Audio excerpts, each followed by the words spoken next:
welcome to some more questions and answers here on the Old Front Line.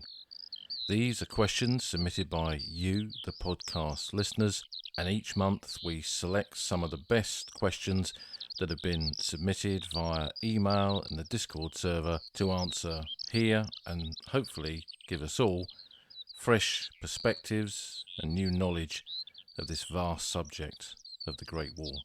So let's begin.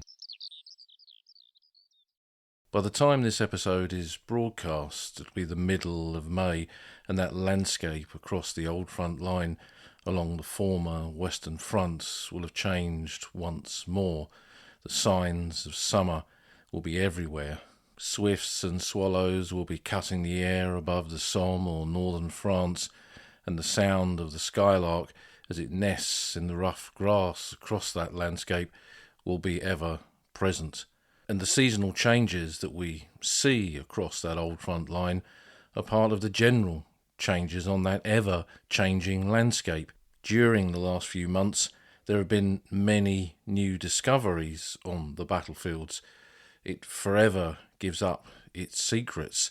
Soldiers' remains, more than 20 of them, have been found on an archaeological dig in Flanders.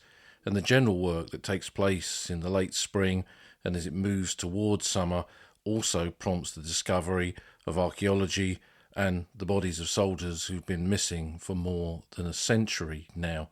And through all that, we learn more about this ever-present, ever-fascinating subject of the Great War. And that, as well, is what these question and answer episodes are all about. And there's been some really great questions come in recent weeks. As always, keep them coming, and we're going to begin with this episode with our first question.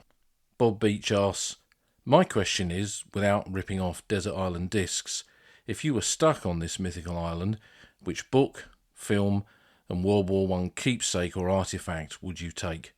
Only one of each allowed. For what it's worth, my book would have to be Frank Richards' Old Soldiers Never Die, my film, The Light Horseman, and keepsake my great-grandfather George Rogers' Pipsqueak and Wilfrid. He is at rest in Mesnal Communal Cemetery Extension, and he served with the 1st Hampshires. Well, that's a great question, Bob, and I guess we've got to be careful about not having yet another offshoot of this podcast where we do a regular World War I Desert Island Discs. And you make some great choices there. Frank Richards, Old Soldiers Never Die. He was an ordinary soldier in the Royal Welsh Fusiliers, pre-war regular, went right through the war, awarded the DCM and the MM for gallantry, was a signaller, served in all of those key battles. And when his book came out, it was an unusual book because a lot of the war memoirs have been written by officers, and this was the tale of an ordinary soldier. So I think that is why it is so impactful in that respect. So a good choice with the book. Your film, The Light Horseman, I remember seeing that when it came out. It's about the Australian Light Horse in the Battle of Beersheba in Palestine in 1917. Incredible film, beautifully shot. Action scenes are really good, and it was a kind of a follow-on in some respects to the Anzac series that was so popular in the mid-1980s. And I really get that with your artefact being your relatives' medals, and having a few to some of my relatives who died in the Great War, I can understand what they mean. But you ask about what would be my book, my object, my film. And book is pretty easy. If you've been following me on social media for any length of time, you'll have heard me talk about this book on a regular occasion, and I've spoken about it here too on the podcast, and that is Her Private's We by Frederick Manning, also published under the title The Middle Parts of Fortune. Manning was an interesting character from quite a wealthy family, was born in Australia, privately educated, but he joined the army, the King's Shropshire Light Infantry, as an ordinary soldier in 1914 and was later commissioned. But when he wrote this book, Her Private's We, based on his war experiences, he focused on his time in the ranks. So again, a bit like your choice with Frank Richards, this is an important kind of insight into what service in the ranks ordinary soldiers' lives were like. And like many veterans, he struggled to really talk about his own war, so he fictionalised his war, I think, to kind of cope with writing about it. And he produced what is, for me, the best single book ever written about the Great War.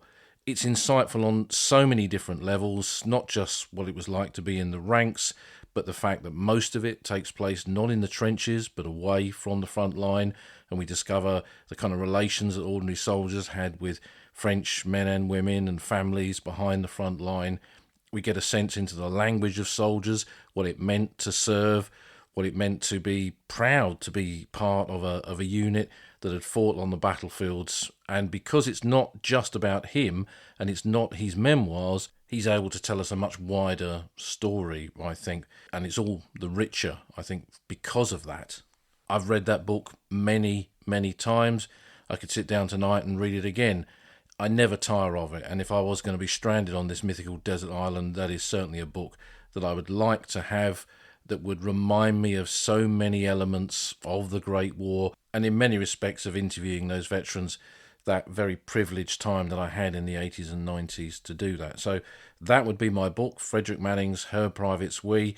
I have a first edition with that illustrated cover that shows death hanging on the shoulders of a line of Tommies marching up the line to an uncertain future. But it is a book that is widely available. It's in print. You can get it off Amazon, and I'll put a link to it in the show notes. If you've never read it before, it is fiction. It is a novel, essentially, but it is based on Frederick Manning's own experiences. And it begins after a major attack on the Somme on the Bazentin Ridge, and it finishes with the Battle of the Yonne. So I can't recommend that enough. A brilliant book, and one that I will be pleased to have with me on the island. In terms of a film, I think without a doubt it's the 1930 version of All Quiet on the Western Front. Some of my earliest memories of talking to my own family about the Great War was based around watching that film. I remember sitting there with my grandmother, whose brother, my Uncle Dan, had gone right through the war, who lost most of her cousins in the Great War, who was a young girl in Colchester during the Great War and saw men march off to the front, the wounded coming back to military hospitals in Colchester, covered in Somme mud, for example. She sat there with me several times and we watched this film, and she spoke about the Great War, and I think those were some of those moments where the path that I've followed for the rest of my life, that's kind of where it began.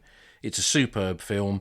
I've liked all of the different versions of it, including the most recent one, and as many of you will know, I did a podcast review of that new version of All Quiet on the Western Front. You can go back through the podcast catalogue to find it, but the original one, the 1931, holds a special place for me because of the way it depicted the Great War, the way it was acted, and the fact they're using a lot of original equipment. The trench scenes are amazing, the noise, the sound, the whole atmosphere of the battlefield is captured almost perfectly in that early film. And again, I've watched it countless times, and I could have it on a loop continuously. It is such an amazing film. Aside from our interest in the Great War, in the history of film, it stands up there, I think, with so many important films that have been made in that early part of the 20th century. So that would be my film. In terms of artifact, that's a really easy choice for me. One of the things that I have, and one of the soldier stories that's meant so much to me over so many years, is that of Eric Rupert Heaton, who was killed with the Middlesex Regiment on the first day of the Battle of the Somme, attacking the Hawthorne Ridge, and he's buried in Hawthorne No. 1 Cemetery. And when I saw his grave there for the first time in 1986 and saw that he came from Hove in Sussex, if you've listened to some of the earlier podcasts I've done on this, you'll know that I traced his sister, who was still living in Hove at that time, and she sent me a postcard photograph of him. And that is incredibly special to me. An artifact, a photograph given to me by the family of Eric Heaton, depicting him, with her writing on the back, and it really is something special. Something I've carried with me to the Somme over many, many years, and it was also on my bookcase when I lived on the Somme, right in the heart of those 1916 battlefields. So it's great to think about these things. So those of you who are listening, what would you choose? I'm sure you'd have your own choices in terms of books, films, and artifacts, and if you want to make that known to a wider public, pop it onto one of the comments on the podcast website, oldfrontline.co.uk.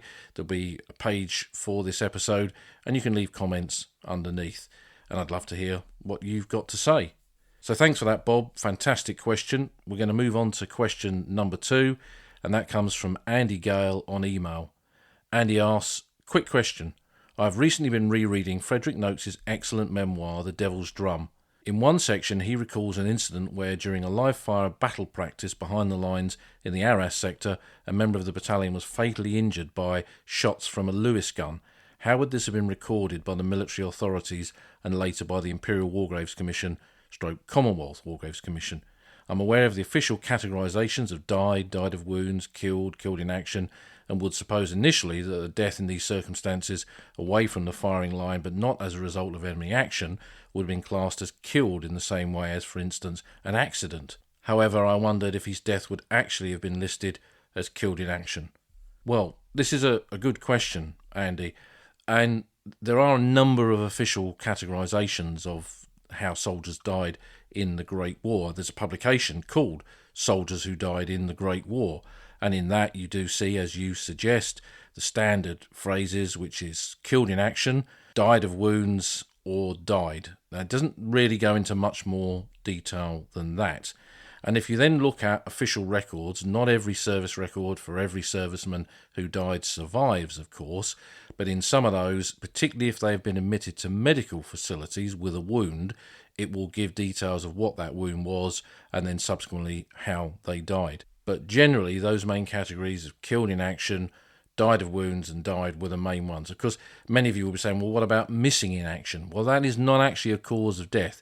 Many soldiers were reported missing, listed as missing, accepted as missing, but there had to be some finality to that, often for probate reasons, and particularly in the case of officers who may have had big estates.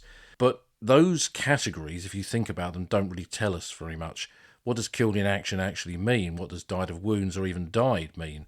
And if you took a sample, if I thought of some men from the Royal Sussex Regiment, for example, and went through their entries in Soldiers Died of the Great War, knowing what actually happened to them, I would find a man killed going over the top and missing in no man's land at Richbourg on the 30th of June 1916. He's going to be listed as killed in action in Soldiers Died. A soldier who was wounded in the attack on the Schwaben Redoubt in September 1916 and then died in a casualty clearing station behind the lines on the Somme front, he's going to be listed as died of wounds. And soldiers who I know, for example, died in training at Cuden Camp in 1914-15. There was a lad in the Royal Sussex who was guarding a railway tunnel, I think near Balcombe, on the Brighton line, and he didn't hear an approaching train, stood on guard in the middle of the track by the tunnel and was struck by a train and killed instantly, and he's listed as died in Soldiers Died. So that's kind of how officialdom recorded them in those main categories. When it came to the Imperial War Graves Commission, and latterly the Commonwealth War Graves Commission, there is no record of how those soldiers died. In fact, the Commission doesn't actually know how each individual soldier died without looking them up.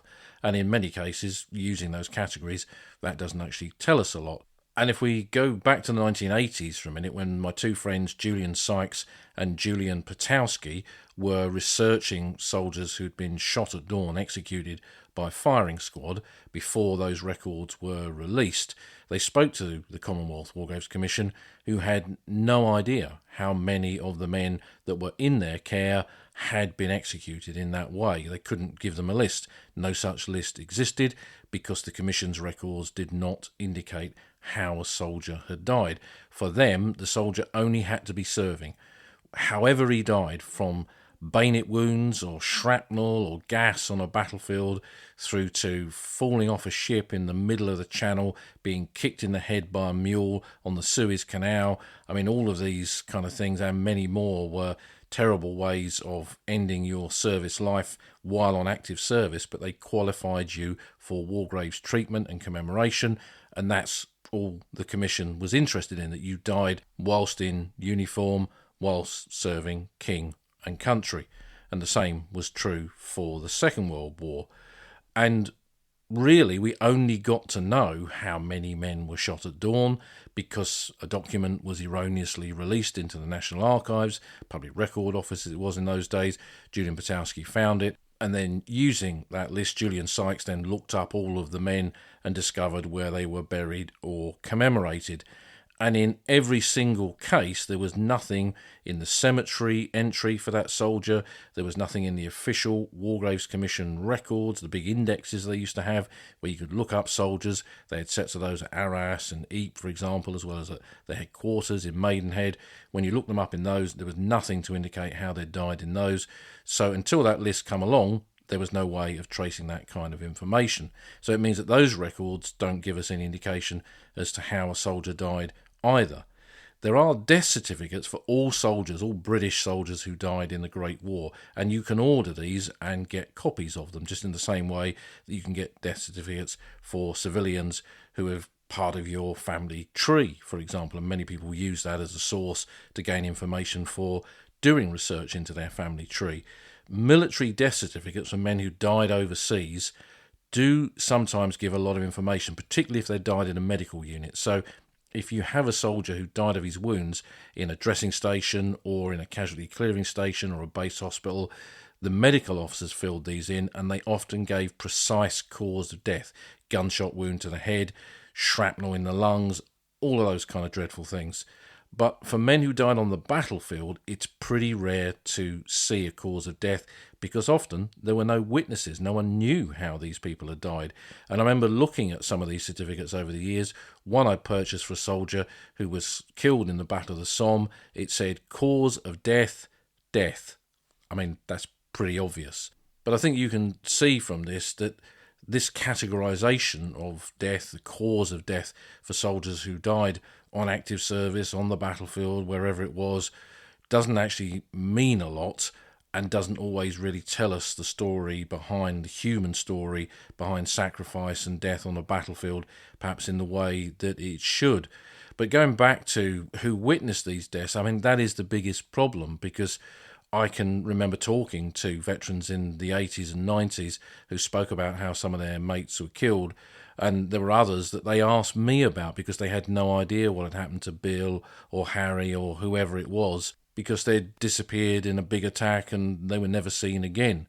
And anyone who witnessed their death may well have been killed as well. This was the sad, tragic nature, really, of the Great War. And you talk about a death from a Lewis gun, where it's being used to train up soldiers, and there's been an accidental discharge and a soldier gets killed. That is something I've read about quite a lot. It seems to have been a bit of an issue with the training of Lewis gun personnel, not to put any live rounds in the weapon when you were training people up, but that does seem to have happened. There are quite a lot of accidents in training centres behind the lines. You've only got to read a few memoirs relating to this. Robert Graves talks about an accident at a bombing school where a sergeant major's giving instruction to some young officers and tells them what not to do, and then kind of promptly goes and does it himself, resulting in serious death and injury. And when you're using weapons whose intention is to kill, there is always that risk, and the kind of health and safety involved in training with those weapons today will be nothing like the kind of health and safety which was almost probably non-existent that they had during the Great War. So again, when we look at the cemeteries, particularly the further we go away from the front, we're not looking at the kind of standard deaths on the field of battle that everyone kind of imagines, with rifle in hand, bayonet fixed, charging the enemy.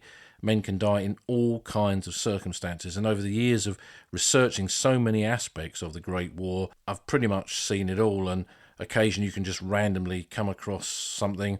I remember opening a file, looking for some information about activities behind the front between Corbie and Amiens on the Somme in the summer of 1918, and there was the report of the body of an Australian soldier that had been found drifting in the Somme Canal, and he was pulled out, and it was clear that he'd been murdered. I don't think they ever got to the bottom of what actually happened to him.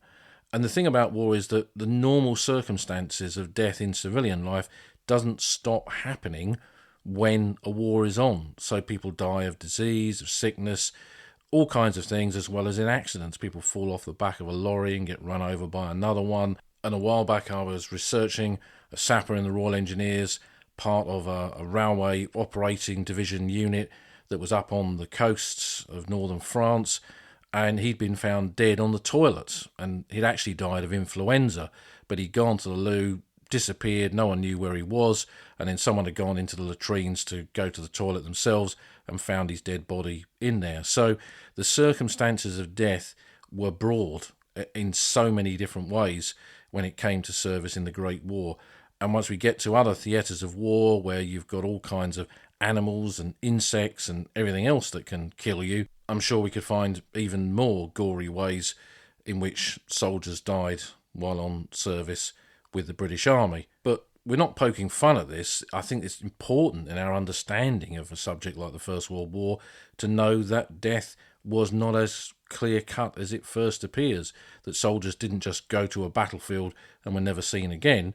The circumstances of death, even on that battlefield, could be a whole myriad of circumstances, and the records, unfortunately, don't always give us those circumstances, and many of those human stories, a soldier's final moments, were lost for all time because no one survived to tell that tale.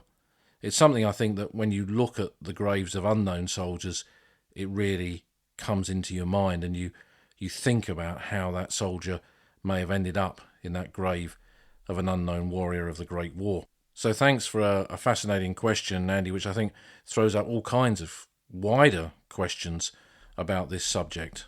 So let's move on to question number 3, and that comes from Stuart Jackson on Discord. Discord is another way to send in questions through the Discord server, and there's links to that on the show notes of this episode. Stuart asks, I wanted to ask about access to external news for soldiers wherever they were serving, thinking about whether soldiers on the Western Front had any sense on what was happening in Gallipoli, Salonika or Mesopotamia, and vice versa. Well, that's a good question, Stuart. I mean, no one was connected in the same way that we are connected today. If soldiers could have sat in trenches with smartphones, who knows what they would have felt, how they would have felt about the war. I remember Donald Hodge, who was a veteran of the Royal West Kents that I knew. He was interviewed for a couple of programmes in the 90s and was asked if he could take a bit of modern technology with him back to the First World War, what would it be? And he said a phone, a mobile phone. I guess being detached from your family, distant, unable to contact them except through postcards and letters. I think that's kind of the reason behind him choosing that, not so much that he could check his Facebook or Twitter status, not that that existed in his lifetime. But to go to the heart of your question, how did soldiers know what was happening? Well, although they didn't have the kind of technology we have now to be connected in that way, newspapers were a big thing. This was a literate generation. The vast majority of them could read and write, and even ordinary working class lads were used to reading a newspaper, even if they couldn't afford to buy one before the war. Many would go down to the local library where local and national newspapers would be available, and anyone could sit there and read them. And that was a big part of Edwardian society in those years before the Great War. So when the war came along and men were in trenches, newspapers could be sent out to the postal system. We spoke about how efficient that postal system was in the podcast in the episode on Army Post. And families did send newspapers out to men on the front line. That wasn't forbidden because as the war rumbled on, then newspapers were heavily controlled by the government anyway, so they were not going to give away national secrets to anybody, or even military secrets come to that. So soldiers did get these papers, and they would often then be passed round men in a platoon or a company or maybe even a battalion. So newspapers were accessible. There are also stories in that early war period when young French paper boys came into the trenches to sell newspapers to the Tommies in the front line, in that period when there was a bit more of a grey area between where civilians could go, particularly friendly civilians, French and Belgian citizens, who we couldn't force to do anything. You remember the citizens of Ypres continued living in Ypres until April of 1915, and were only able to get them out with the advent of poison gas and not having enough gas masks for our own soldiers, let alone Belgian civilians.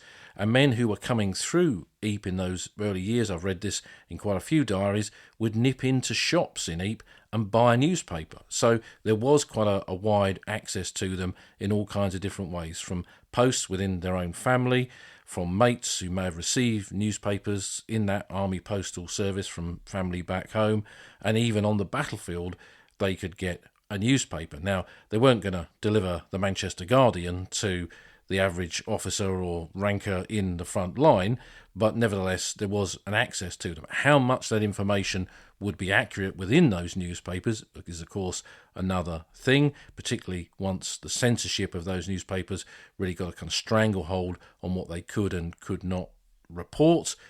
And what you then also see is army newspapers kind of taking over from this. The most famous of the trench newspapers is the Wipers Times, which many of you will have heard of through the documentary and the drama about the story of the Wipers Times, printed by men of the Sherwood Foresters and Notts and Derbys. They're a pioneer battalion of the 24th Division who found a printing press in a building in Ypres and then began printing this trench newspaper, which was a humorous newspaper, but it kind of hinted at some of the news of what was going on some of the wider fronts too, and often took the mickey out of that.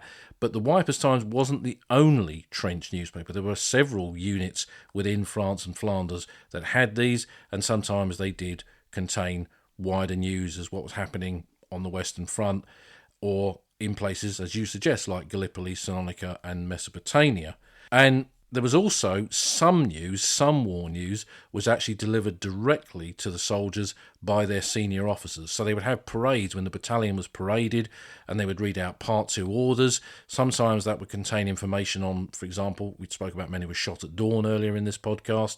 It would contain information about them as a warning to soldiers. It would detail a case. It would describe what happened to these men, and that was given out as a warning. Don't you do this, because if you try that, then you're going to be executed too. That was the kind of reasoning behind it. But they also delved out news about the war itself. The British Army's just attacked along the Tigris in Mesopotamia, or we're pushing back the Austro-Hungarians on the Asiago Plateau, or whatever it is. And likewise, that would have been done in other theatres of war as well. Again, how accurate that kind of information was and what was the purpose behind it, we could question that as well, I guess, to try and give soldiers an idea they were fighting towards a victorious cause. And then on another layer of that is estaminet talk. And this is when soldiers were out of the trenches in one of these infamous estaminets with a bit of beer in them and a bit of food, and they know they're away from the trenches, a bit of R&R, rest and recuperation. And then these kind of stories come out. Did you hear what happened to the Buffs at Gallipoli? Did you hear this? Did you hear that? I mean, we could go through a million fabricated stories that soldiers spoke about. And interviewing veterans, even in the 80s and 90s, I would occasionally come across these kind of estaminet stories, particularly relating to military discipline. One of them told me that he'd witnessed a major in the Army Service Corps be executed by a firing squad because the major hated the war and he wouldn't fight anymore, and the army couldn't have that, so they put him against a wall and shot him. Now, we know that isn't true, but that's the kind of story that kind of circulated behind the front in estaminets and was present during this estaminet talk. So there's lots of different kind of layers to this, really.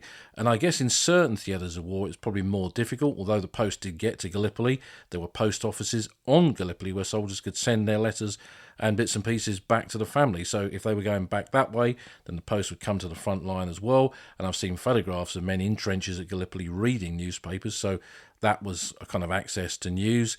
But I think in some theatres of war, it was probably more challenging than others to get the post to them and to get that kind of information there. I'm sure really that there's probably a study, a PhD, in how soldiers saw the war at the time through the medium of these different kind of news outlets, whether it's newspapers, whether it's censored or uncensored newspapers, whether it's local newspapers that they've picked up in a shop in Ypres or Amiens down on the Somme or whatever it is, whether it's through the stories that they've heard in the estaminets or whatever the army's told them. So there's lots of different layers to it, and I don't have a definitive answer to this, but I think you're kind of getting the idea that this hints at a kind of wider subject that's worthy of a bit of study. And I'm sure the more you read memoirs of the First World War, the more you will encounter accounts of this and how soldiers discovered what the wider war was all about around them. So thanks for that one, Stuart, and let's move on to our fourth and final question, which comes from Steve McQuaid. I'm just reading The Lost Legions of Fromelles. In the book, In it, there is a section on truces to bury the dead. The text suggests that they were more common than I imagined. My question, therefore, is how were truces negotiated on the front line? Who had the power to agree to them? How common were they? And did any of the veterans you met talk about them? There was also mention of the routine liming of bodies and the use of benzene to burn them. Though of interest, it may not be the best accompaniment to a Saturday morning, but again, I had no idea, but it does make sense. Well, Steve, truces to bury the dead were not uncommon at all. And once trench warfare develops and this static line of 450 miles runs from the coast to the Swiss border, and you've got deadlock along parts of it, and there are attacks to try and break that deadlock, which often results in bodies being left out in no man's land when those attacks have failed, and it's too dangerous to send men who are still alive out to go and bury the dead because they'd soon be joining them, then you do have the situation, particularly in the summer months, where truces are developed to bury the dead. In fact, if we go back to the most famous and in some respects the first truce, which is the Christmas truce of 1914, in many sectors of the British line where a truce took place, one of the principal reasons behind it was to bury the dead, because there'd been attacks along parts of the British line on the 19th of December 1914, and there were bodies in no man's land, and they'd already, sadly, begun to smell, and both sides wanted them buried, and that was an impetus to have some kind of truce. Now, that developed into something much, much bigger, but as the war moved into the big attacks of 1915, this was something that you did see, not on a regular basis, but it did happen. I remember when we were researching the fighting around Boesinger in July 1915, when the diggers were excavating that part of the battlefield in the early 2000s, I discovered that there'd been a bit of a truce there, because that was July 1915, it was very hot, there were lots of bodies of men of both sides out in no man's land, and both sides agreed locally to a truce. And what the diggers found was the result of that truce, where the surface level of the battlefield had been cleared of the dead and they'd been buried in shell holes. On one occasion, I remember, they found a Lee Enfield, in fact 2 Lee Enfield rifles strapped together to make a cross. And when they lifted that up and dug down a little bit further, they found multiple remains of British soldiers who'd been killed in the attack there on the 6th of July 1915. So when these attacks were going in, dead would be left out on the battlefield and both sides would be keen for them to be buried, and both sides would negotiate with each other, often on this localised basis. So it could literally be battalion commanders deciding this. Now, I don't think a platoon or even a company commander is going to carry that weight of responsibility on their shoulders to organise a local truce on that kind of small scale. They'd have to go to their battalion commander or lieutenant colonel to get that agreed to, possibly even the brigade commander, the brigadier general. But that kind of thing happening on a specific area of battlefield was not uncommon, and it wasn't just happening on the Western Front, because the same thing was happening in Gallipoli as well, with the summer offensives there, where Australians and New Zealanders and British soldiers and French soldiers were attacking the Turkish trenches being mown down in no man's land. The Turks were often counter-attacking, they too get mown down, and the battlefield, with very, very narrow strips of no man's land, is literally one vast cemetery. And in an already hot climate, I mean, we can imagine the rest, I don't need to spell it out, and that resulted in quite a few truces at Gallipoli to bury the dead there. And there is a kind of connection between these truces and the burial of the dead, and the fact that many of these men do not have known graves, because, and you hint at it, with the liming of bodies and the use of benzene to burn them.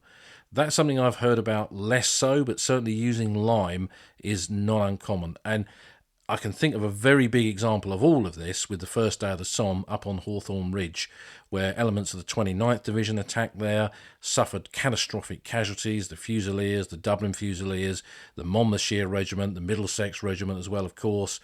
And on the 2nd of July, the Germans of the 119th Reserve Infantry Regiment suggested a truce. An invisible line was drawn down the middle of no man's land. Both sides came out to bury the dead, recover the wounded, and also pick up stuff. The Germans were seen carrying off Lewis guns on stretchers, for example.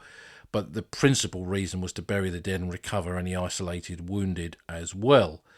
Later on in that same sector, so that was the kind of left-hand part of the 29th Division assault on the first day of the Battle of the Somme. The right-hand part of it was in the attack on the Wye Ravine, which is now where the Newfoundland Park is located, with the 2nd South Wales Borderers and the Border Regiment going over the top in the first stage of the battle, and then the Newfoundland Regiment and the Essex Regiment going over following them. And when that battlefield was finally captured and cleared in November 1916 by units of the 51st Highland Division, they found many of the dead still lying in no man's land and also hanging on the German wire. So it's quite interesting. Although it's the same regiment, the 119th Reserve Infantry Regiment, the units on Hawthorn agreed to a truce, but the ones at the Wye Ravine for some reason didn't. And those bodies were not recovered until the Battle of the Somme came to an end in that sector with the Battle of the Ancre and the advance of the 51st Highland Division.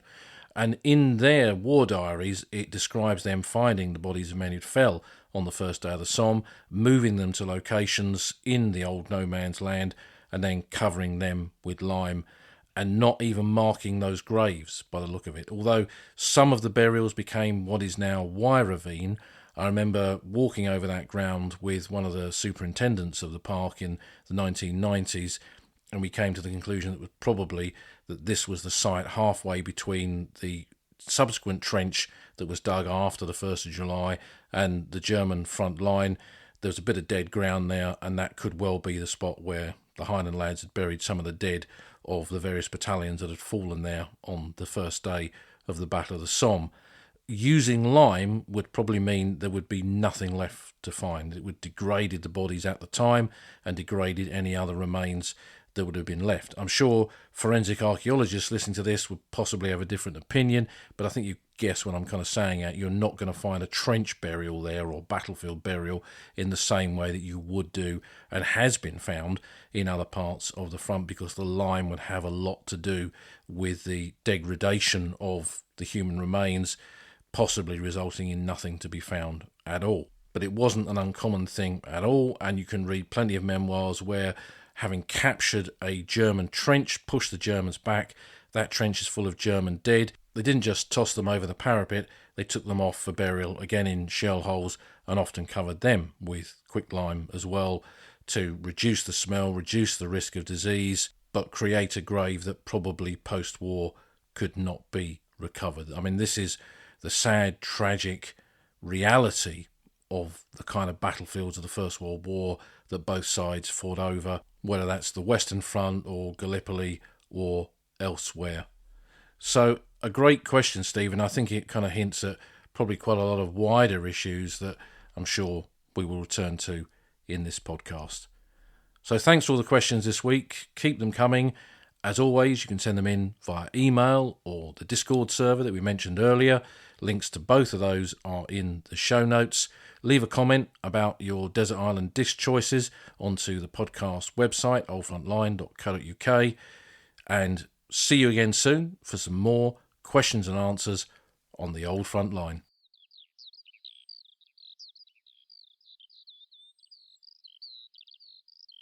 You've been listening to an episode of the Old Front Line with me, military historian Paul Reed.